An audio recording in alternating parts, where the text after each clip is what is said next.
Hello student, स्वागत है आप सभी का राज क्लासेस के ऑनलाइन प्लेटफॉर्म पर। जहां पर आज हम बात करने वाले हैं class 10th science subject CBSE board के ऑल ओवर हम लोग बातें करने वाले हैं, जिसमें आपके साइंस सब्जेक्ट की मार्किंग स्कीम क्या होती है ये देख समझ लेंगे। और उसी के साथ साथ हम लोग साइंस सब्जेक्ट में जो केमिस्ट्री पोर्शन होता है उसकी सिलेबस के बारे में बात कर लेंगे। और उसी के साथ साथ हर एक चैप्टर का वेटेज क्या है वो भी आज हम लोग देख लेंगे यहाँ पर। और लास्ट में जो हमारा रहेगा वो रहेगा साइंस, जो केमिस्ट्री का पोर्शन है उसको कंप्लीट करने या सिलेबस को कंप्लीट करने के लिए हम लोग एक स्मार्ट स्ट्रेटजी बनाएंगे। तो चलिए स्टार्ट करते हैं हम लोग। तो पहले बात कर लेते हैं हम लोग कि हमारा जो साइंस का पेपर है वो 100 मार्क्स का होगा, तो वो किस प्रकार से उसकी मार्किंग स्कीम है, 100 मार्क्स किस पार्ट से कितने प्रकार से डिवाइड हुआ है। तो चलिए चलते हैं आगे। जैसा कि मैक्सिमम स्टूडेंट को हमारे पता ही होगा कि हमारा जो साइंस का पेपर सेट होता है वो टोटल 100 मार्क्स का होता है, जिसमें 100 मार्क्स में भी हमें दो प्रकार से डिवाइड कर किया जाता है। जैसे कि पहला आपका होता है 20 मार्क्स,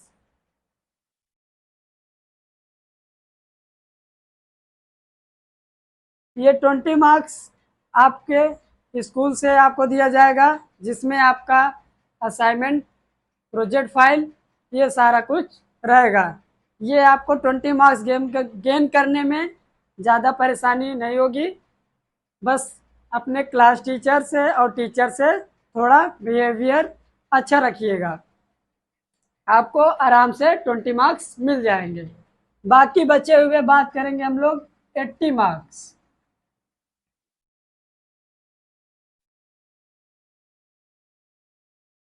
अब ये जो हमारा बचा हुआ 80 मार्क्स है ये हमारा रिटन एग्जाम हो गया। क्या होगा?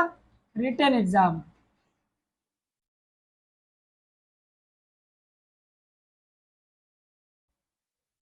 ये 80 मार्क्स का हमारा रिटन एग्जाम होगा। अब इसमें भी जैसे कि मैक्सिमम स्टूडेंट को पता होगा कि हमारे साइंस में 3 पार्ट होते हैं, तो ठीक उसी प्रकार से ये हमारे 80 मार्क्स जो हैं वो भी हमारे 3 पार्ट्स में डिवाइड होते हैं। जैसे कि हमारा पहला पार्ट क्या होता है? फिजिक्स। दूसरा पार्ट क्या होता है? केमिस्ट्री। और तीसरा पार्ट बायोलॉजी।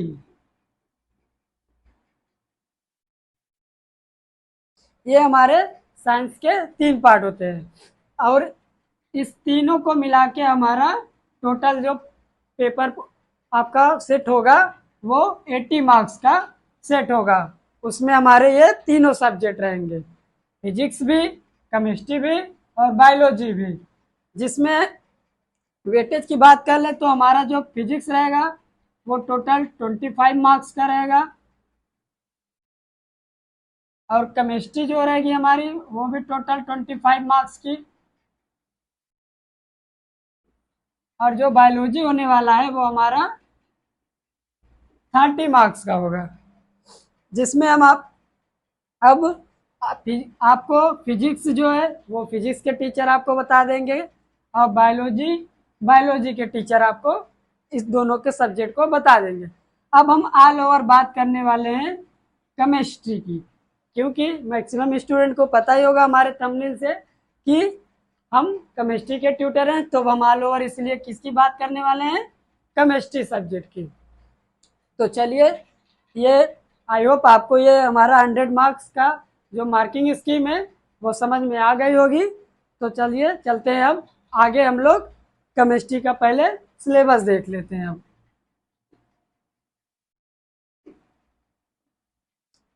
जैसा कि आपको हेडिंग दिख रही होगी कि केमिस्ट्री सिलेबस, और जो हमारा केमिस्ट्री सिलेबस होता है वो टोटल 25 मार्क्स का होता है। अब ये 25 मार्क्स में आपको किस प्रकार से चैप्टर वाइज डिवाइड हुए हैं इसको भी हम यहाँ पर बता देंगे। उसी के साथ साथ हम सिलेबस को भी देख लेते हैं। तो देखिए, हमारे जो केमिस्ट्री क्लास 10th में वो टोटल 4 चैप्टर हैं। कितने चैप्टर हैं? 4 चैप्टर हैं, जिसमें हमारा पहला चैप्टर क्या है? केमिकल रिएक्शन एंड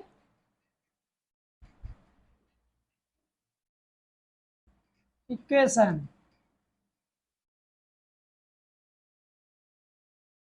ये हमारा केमिस्ट्री का पहला चैप्टर है। क्या है? Chemical reaction and equation. और दूसरा, अब दूसरे चैप्टर की बात करें तो हमारा दूसरा चैप्टर क्या है? Acid base and salt. ये हमारा दूसरा चैप्टर हो गया। अब तीसरे चैप्टर की बात करें तो कौन सा है? ये है हमारा तीसरा chapter, metal and non metal.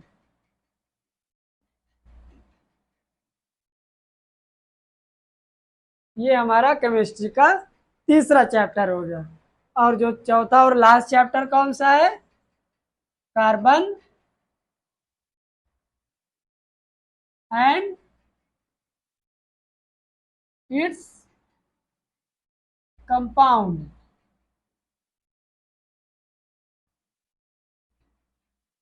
ये हमारा केमिस्ट्री का लास्ट चैप्टर हो गया। तो जैसा कि आपको पता है, केमिस्ट्री में हमारे टोटल कितने चैप्टर है? तो 4 चैप्टर हैं, जिसमें हमारा पहला क्या है?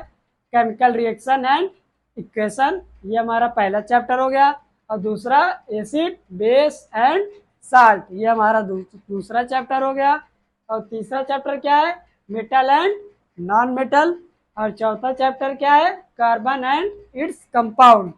ये हमारा केमिस्ट्री का सिलेबस हो गया। अब हम बात करने वाले हैं चैप्टर वाइज हमारा पेपर में वेटेज क्या होने वाला है। चैप्टर वाइज हम लोग ये भी देख लेते हैं। तो चलिए, इधर हम बात कर लेते हैं। पहला चैप्टर क्या है हमारा? Chemical reaction and equation. तो जो हमारा पेपर सेट होगा उसमें जो टोटल नंबर ऑफ क्वेश्चन आपको पहले चैप्टर से मिलेंगे, केमिकल रिएक्शन एंड इक्वेशन से, वो हमारे टोटल 6 मार्क्स को आपको देखने को मिलेगा। पहले चैप्टर से हमारे टोटल जो नंबर ऑफ क्वेश्चन हो कितने मार्क्स होंगे? तो 6 मार्क्स के। अब बात कर लेते हैं दूसरे चैप्टर की, एसिड बेस एंड साल्ट की। तो जो इसके इस चैप्टर से जो हमारे नंबर ऑफ क्वेश्चन पेपर में देखने को मिलेंगे वो टोटल 3 मार्क्स के। 3 मार्क्स का आपका दूसरा चैप्टर से क्वेश्चन देखने को मिलेंगे। और तीसरा चैप्टर हमारा क्या है? Metal and non metal.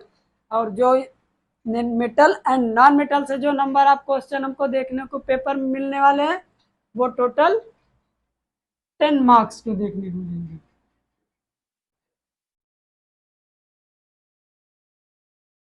तो जो हमारा पेपर सेट होगा उसमें जो टोटल नंबर ऑफ क्वेश्चन आपको पहले चैप्टर से मिलेंगे, केमिकल रिएक्शन एंड इक्वेशन से, वो हमारे टोटल 6 मार्क्स को आपको देखने को मिलेगा।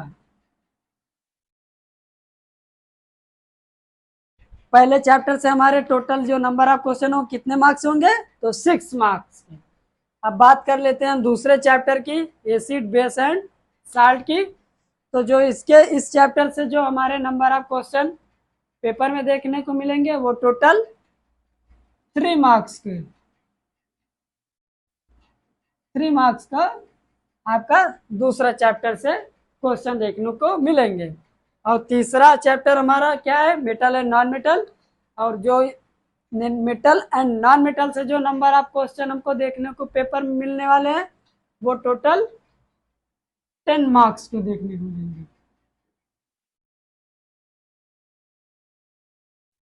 ये हमारा तीसरा चैप्टर इसीलिए मोस्ट इम्पॉर्टेंट हो जाता है, क्योंकि हमारा मैक्सिमम वेटेज जो होता है वो हमारा metal and non metal chapter से होता है।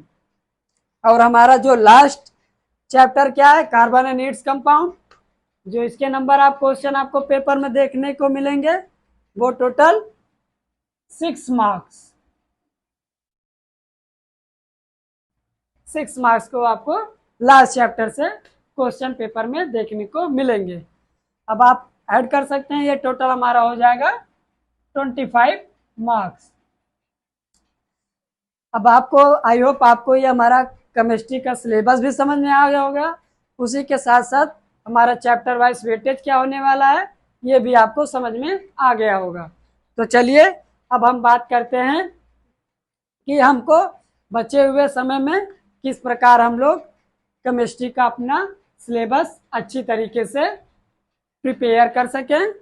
तो इसके लिए हमने क्या बताया कि आपको एक स्ट्रेटजी बना के चलनी पड़ेगी, ताकि हम लोग केमिस्ट्री में अच्छा स्कोर कर सकें। तो इसके लिए हमने एक स्ट्रेटजी बना के रखी है। तो चलिए अब हम लोग बात कर लेते हैं स्ट्रेटजी क्या होने वाली है हमारी। देखिए, जैसे आपको देखने को दिख रहा होगा एक प्यारा सा लिखा हुआ स्मार्ट स्ट्रेटजी। अभी स्मार्ट स्ट्रेटजी क्या होती है, तो किसी भी सब्जेक्ट को तैयार करने के लिए हमें एक स्ट्रेटजी की ज़रूरत होती है। क्यों ज़रूरत होती है, जैसे हमको कहीं जाना है तो रास्ते को जानना या रास्ते को पहचानना जरूरी होता है, उसी प्रकार हमको किसी भी सब्जेक्ट को तैयार करने के लिए एक स्ट्रेटजी की ज़रूरत होती है। तो इस स्मार्ट स्ट्रेटजी को हमने भी अपनाया था और साइंस में अच्छा स्कोर किया था। तो चलिए अब हम स्मार्ट स्ट्रेटजी को आपको भी समझा देते हैं ये क्या होता है। तो इसमें हमारे 3 पॉइंट्स होते हैं। कितने पॉइंट होते हैं, तो 3 पॉइंट्स होते हैं, जिसमें हमारा पहला पॉइंट क्या होता है, कॉन्सेप्ट।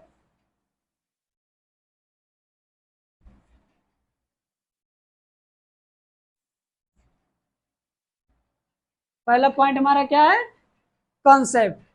अब ये कॉन्सेप्ट क्या होता है, तो जैसे हम लोग चैप्टर की जब शुरुआत करेंगे पहले चैप्टर की, तो उसमें मेन पॉइंट्स की या मेन हेडिंग की जो होती है उसके कॉन्सेप्ट को क्लियर करना बहुत ज़रूरी होता है। क्योंकि एग्जामिनर आजकल आप लोग से ज़्यादा चालाक हो चुका है, तो वो लोग क्या करते हैं कि क्वेश्चन को दूसरी भाषा में या दूसरे लैंग्वेज में पूछने लगे हैं। तो इसके लिए हमें जब हमारा कॉन्सेप्ट क्लियर होगा तो हमको पता चल जाएगा कि एग्जामिनर हमसे क्या पूछ रहा है। इसलिए हमें कॉन्सेप्ट को पहले क्लियर कर लेना है, हर एक चैप्टर के कॉन्सेप्ट को क्लियर करते हुए चलना है। जब हमारा कॉन्सेप्ट क्लियर हो जाएगा उस चैप्टर की, तो हम उस चैप्टर के प्रैक्टिस करेंगे। क्या करेंगे, प्रैक्टिस, जो कि हमारा दूसरा पॉइंट होता है।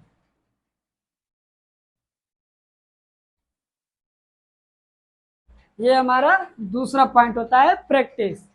अब यहाँ पर हम लोग प्रैक्टिस किस बात की करने वाले हैं, मैथ सिलेबस तो मैथ सब्जेक्ट तो है नहीं हमारा कि हम लोग खूब सारे क्वेश्चन की प्रैक्टिस करेंगे अलग अलग बुक से।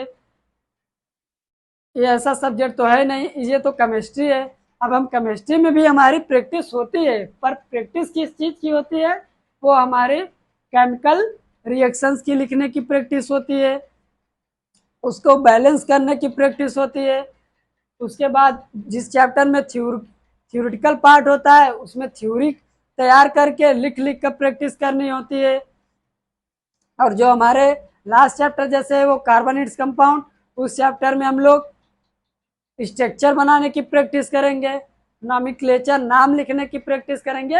ये सारा कुछ हम लोग प्रैक्टिस के माध्यम से करेंगे। जब हमारे किसी भी चैप्टर का कंसेप्ट क्लियर हो जाएगा, प्रैक्टिस हो जाएगी, तब हम लोग लास्ट और थर्ड स्टेज पे आएंगे, PYQ। PYQ means previous year question. ये प्रीवियस ईयर क्वेश्चन इतने इम्पॉर्टेंट है जितना कि जैसे हम लोग हमारे शरीर के लिए हवा या सांस लेना इम्पॉर्टेंट है, ठीक उसी प्रकार से हमारा पीवाईक्यू भी बहुत ही इम्पॉर्टेंट हो जाता है। क्योंकि एक पीवाईक्यू जो होता है किसी भी सब्जेक्ट का, वो एक रामबाण साबित होता है, क्योंकि इससे हमें पता चल जाता है कि एग्जामिनर किस टाइप का क्वेश्चन किस चैप्टर से पुटअप कर रहा है। और इसके लिए हमको क्या करना पड़ेगा, पीवाईक्यू को अच्छी तरीके से लगाना पड़ेगा। और उसी के साथ साथ हमको ये भी पता चल जाता है कि हम जो पेपर है वो 3 घंटे जो हमें ड्यूरेशन दिया जाता है उसके अंदर हम लोग कर पा रहे हैं 3 आवर्स के विद इन कि नहीं कर पा रहे हैं। यहाँ से पीवाईक्यू लगाने से हमको ये भी क्लियर हो जाता है। आई होप आपको हमारा स्मार्ट स्ट्रेटजी भी समझ में आ गई होगी। और यही स्ट्रेटजी हम लोग पूरा जब तक हम लोग जब तक केमिस्ट्री का सिलेबस नहीं ख़त्म कर लेंगे तब तक हम लोग इस तीनों पॉइंट्स को या स्ट्रेटजी कह लीजिए, इसको हम लोग रिमेंबर करे रहेंगे, ताकि हम लोग हर एक चैप्टर को इसी सीरीज में तैयार करते हुए चलेंगे, ताकि लास्ट में हमें कोई भी प्रॉब्लम ना हो सब्जेक्ट को लेकर केमिस्ट्री में। आई होप आपको हमारे मार्किंग स्कीम साइंस सब्जेक्ट की पता चल गई होगी कि क्या हमारी मार्किंग स्कीम होती है। और उसके बाद हम लोग केमिस्ट्री का सिलेबस के भी आपको पता चल गया कि हमारे सिलेबस में क्या है, कितने चैप्टर है केमिस्ट्री में, और उन चैप्टर का वेटेज कितना होता है हमारे पेपर में, वो भी आपको पता चल गया होगा। और लास्ट में हम लोग ये भी बात कर चुके हैं कि हमारी स्ट्रेटजी क्या होने वाली है सिलेबस को फिनिश करने में या कंप्लीट करने में। तो चलिए, अगर इसके बाद भी आपके पास कोई डाउट रह गया होगा तो आप कमेंट बॉक्स में कमेंट कर दीजिएगा, हम उसका आंसर आपके अगले वीडियो में दे देंगे। तो आज का वीडियो हमारा यहीं तक होने वाला है। तो चलिए, बाकी के नेक्स्ट वीडियो मिलते हैं। खुश रहिए और पढ़ाई करिए। धन्यवाद।